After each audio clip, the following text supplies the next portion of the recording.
thank you so much for coming to today's talk. And, I'm writing the history of the sciences of skin color, or melanin sciences.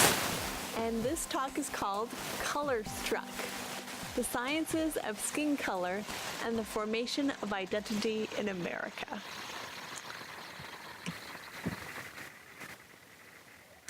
In the Book of Enoch, a Jewish apocalyptic text dating back to 200 BC, Enoch, the prophet, artfully elaborated on Genesis and the destructive evils of the earth's inhabitants.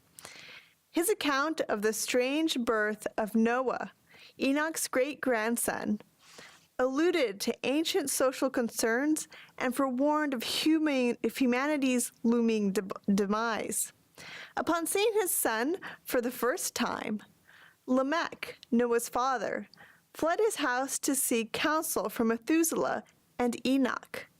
Quote, "A child has been born, whose type and likeness is not the likeness of a man, and his color is whiter than snow, and redder than the flower of the rose, and the hair on his head is whiter than the whitest wool, and his eyes are like the rays of the sun." Noah's ultra-pale countenance symbolized the threat of miscegenation between angels and humans, a dreadful sin that ultimately contributed to the flood. However, his complexion also spoke to Noah's singularity, a man marked by God to save and propagate a new race of humankind. Apart from influencing religious supplicants and theologians, this parable inspired medical practitioners in the latter half of the 20th century to claim that Noah, in addition to his renown as master builder, was an albino. Thomas B. Fitzpatrick, touted as one of the fathers of modern dermatology, regularly invoked Noah in his medico-scientific treatise as one of two famous figures with albinism. And the National Organization for Albinism and Hypopigmentation, or NOAA, a secular U.S. nonprofit founded in 1995 to promote research, education, and community, chose its acronym in part due to this biblical link. Yet this story, as well as the one I will present today, has deeper ramifications for medical and sociocultural understandings of human difference as it ties together three interconnecting historical threads. First, the weighty efforts of Fitzpatrick at Harvard, Aaron Lerner at Yale, and John A. Kenney Jr. at Howard, among many others, promoted and transformed dermatology into a thriving medical and scientific specialty on a local and international scale after World War II.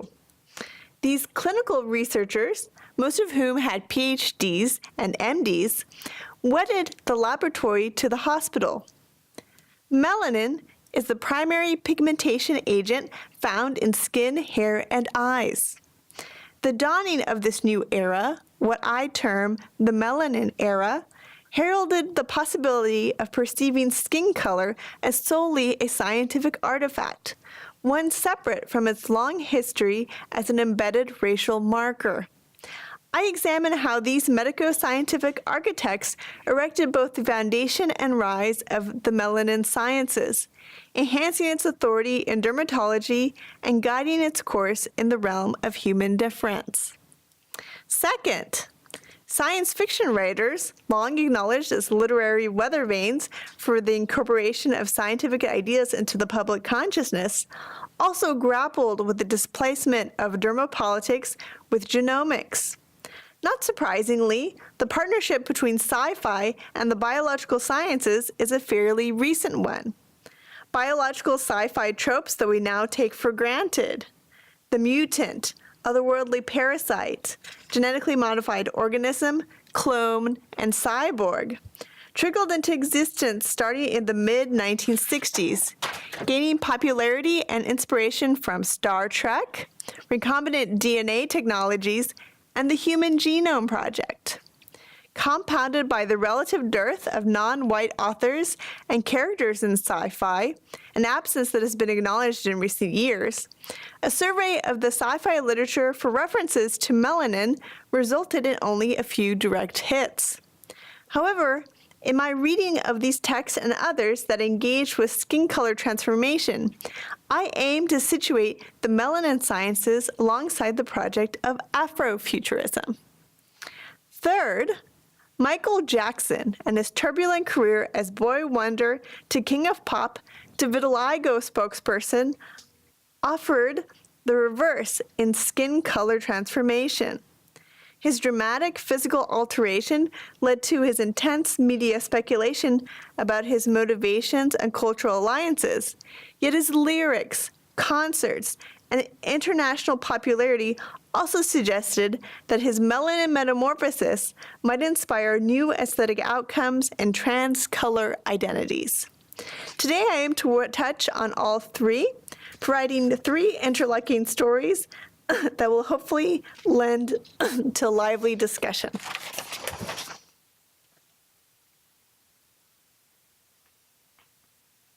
To begin to map out its parameters, one must necessarily be familiar with the joint careers of Thomas B. Fitzpatrick and Aaron Bunsen Lerner, two prominent figures whose contributions to dermatology are so extensive that one cannot find a scientific paper on melanin that does not cite their research. With Fitzpatrick at Harvard and Lerner having founded the Department of Dermatology at Yale, they both sought to perfect inquiries and build research programs around their respective pet projects. Fitzpatrick would forge a multifaceted career that would set the standard for dermatological practice. His primer, Fitzpatrick's Dermatology in General Medicine, currently in its 8th edition, is still the primary text in circulation today. Furthermore, in the over 250 articles that he published on melanin and melanin-related disorders, he would create a niche in honing UV-based treatments for psoriasis and melanoma. Lerner would also have a significant impact on melanin biology, spending the majority of his career pursuing questions related to pigmentation disorders, specifically vitiligo, the incidence of gray hair, and albinism. More importantly, in 1975, Fitzpatrick proposed a skin phototyping system, type 1 through type 4, that displaced vague race-based descriptions with numerical labels. Dermatologists asked patients to describe their burning and tanning reaction after sun exposure, rather than being described in literature as being, quote, of Celtic origin with nearly translucent skin and light eyes, end quote. A patient would instead be classified as a type 1. Originally accounting only for Caucasian skin, the Fitzpatrick scale, as it is popularly known, was revised in 1976 and again in 1986 to include 6 types, the latter two being brown and black. Though not entirely objective, given the necessary step of asking the patient for his or her subjective account of sun reactivity, the method provided to be the most accurate and effective means of treating patients than any other found. Most recently amended in 2002 at the World Congress of Dermatology, the Fitzpatrick scale incorporated reflectance readings and constructive and facultative skin tones. It works without a race lexicon and offers a culture-free means of examining skin and its various colors for effective treatment.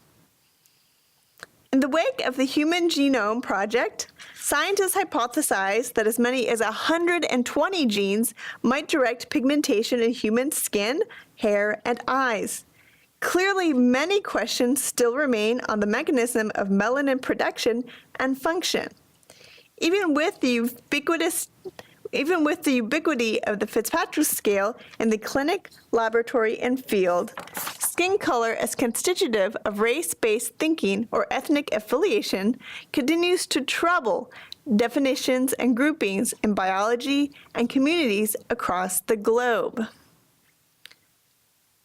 Science fiction, at its best, unsettles the mind, invokes a sense of wonder, and is the improbable made possible.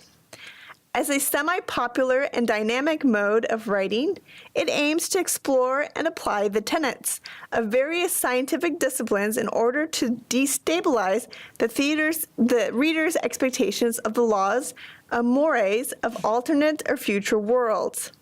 Within its pages, popular fears of technoscience, understandings of the human body, and scientific knowledge have always been cozy bedfellows, spawning what Donna Haraway terms cybernetic organisms, creatures of social reality and science fiction. These literary cyborgs have closely paralleled, culled from, and at times anticipated scientific developments as wide-ranging as in vitro fertilization, biochemical warfare, the Green Revolution, and Dolly the sheep.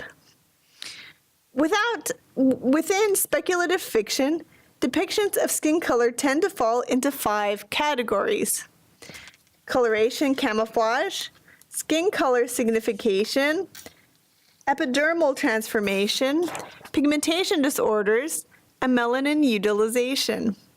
This taxonomy is by no means exhaustive, and certain fictional texts spill over into 2 or more analytical classes. Skin color signification refers to stories that invoke metaphysics of inclusion and exclusion based on racial difference. As a bold and sanguine illustration of Afrofuturism, Superman vs. Muhammad Ali from 1978 showcases their intergalactic boxing match with the fate of Earth resting in the balance. The human ring announcer Jimmy Olsen explains to the crowd and to the reader, quote, "For those of you who are wondering why Superman agreed to fight with his costume on, it's because many of our alien spectators wouldn't be able to tell the fighters apart. Except for subtle changes in hue, all humans look exactly alike to them." Shori Matthews, the black vampire woman child of Octavia Butler's Fledgling from 2005, offers a compelling counterpoint in this wondrous paean of Afrofuturism. Rather than serving as a catastrophic liability, melanin is the key to survival for the ultra-pale Aina, a parallel humanoid species that closely resemble vampires. Demonstrating extraordinary agility, total aversion to the sun, and dependence on humans for sustenance and polygamous companionship, the Aina genetically engineered Shori as a human-Aina hybrid, specifically encoded with the DNA from melanogenesis so that she might withstand sunlight. Her diurnal abilities symbolize the next step in interspecies evolution.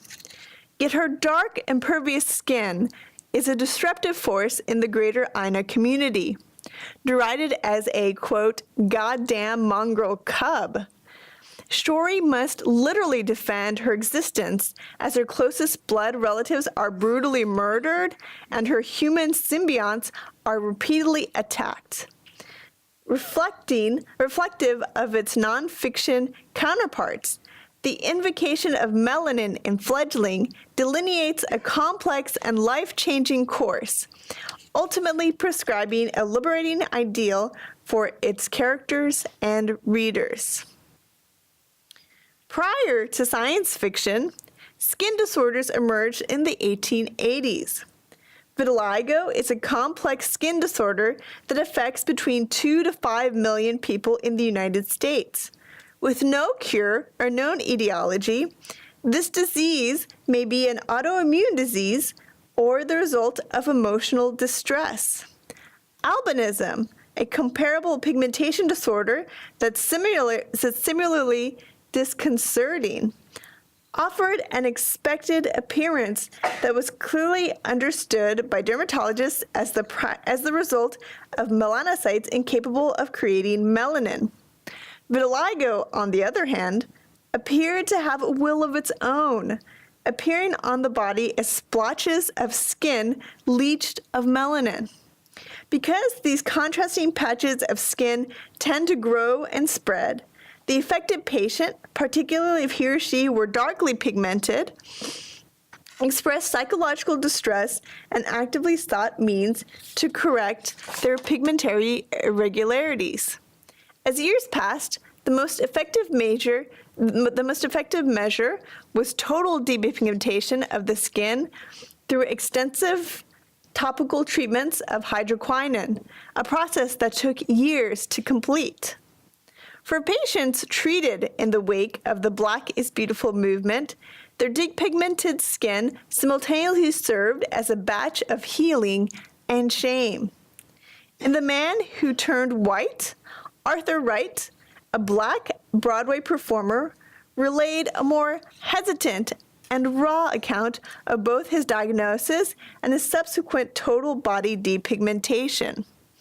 His vitiligo account reads up like a horror story as he woke up to discover his changed appearance. Quote, "It was a Thursday morning. I went to the bathroom, and when I turned on the light, I saw that the whole area where I shave had turned completely white. I just stared in the mirror. I couldn't believe what I saw. Then I sank to the floor and moaned and cried." Wright recalled the painful processes of becoming a recluse, being ridiculed on the subway, and ultimately seeking treatment after years of daily makeup application only after much hesitation.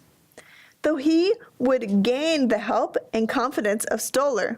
In fact, Stoller would even write the introduction to Wright's autobiography, Color Me White, the autobiography of a Black dancer who turned white, from 1980. Wright struggled with the societal repercussions of lightening his skin in the early 1970s. After sharing with the reader his path from dancer to performance artist to survivor, Wright ended his memoir with an original song entitled Color Me White.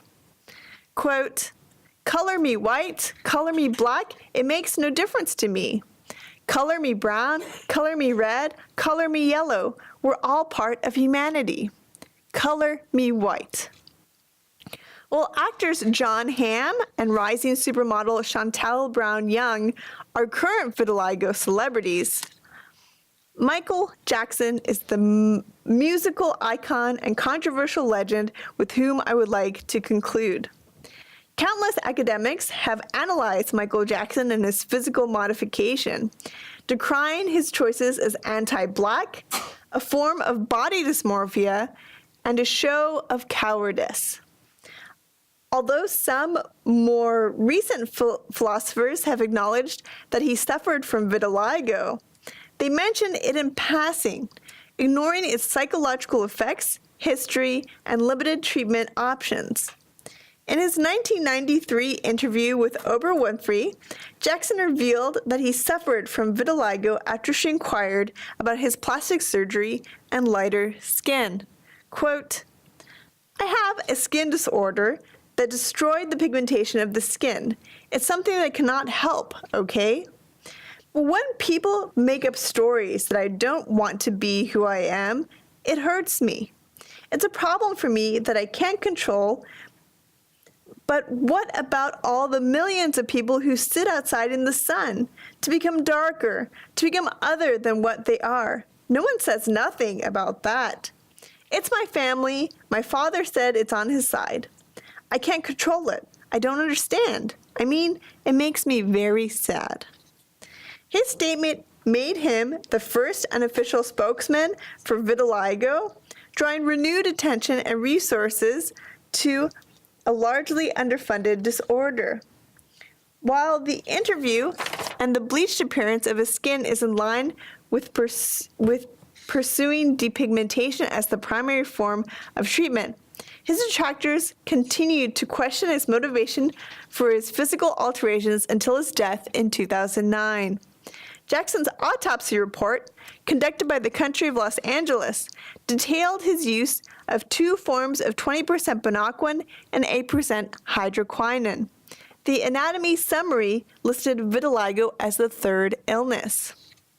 My final insertion on Michael is that we both reconsider his physical condition and review his albums and concerts. His vitiligo story, as well as the melanin chronicles of many others, compels us to re-examine our understanding of identity and pigmentation. By highlighting the plasticity of both, these accounts blur historical assignations while potentially offering multiple paths forward. In closing, these dermatological endeavors ask us to question the links between science and medicine, reality and mythology, and human difference and race. Melanin expression and pigmentation are interconnected phenomena that simultaneously serve as a proxy for deep-seated historical fears and a key to better understanding human evolution and ancestry. The story of Noah, whether presented by Enoch or Darren Aronofsky, speaks to chaotic times in human development, periods of environmental degradation, unfettered tribalism, and widespread catastrophe. Yet through these tales, we might gather some insight into historic travails and auspicious prospects, ones in which populating the earth with diverse progeny is both a mandate and a gift for future generations. As we continue this conversation, I leave you with Enoch's prophetic words about Noah's future, and by extension, perhaps ours. Quote, "Inform thy son Lamech that he who is born is his child in truth. He shall be to you a survivor. I'm acquainted with holy mysteries, which the Lord himself has discovered and explained to me. I saw it was written that generation after generation shall transgress, until a righteous race shall arise, until transgression and crime perish from off the earth, until all goodness come upon it." Thank you.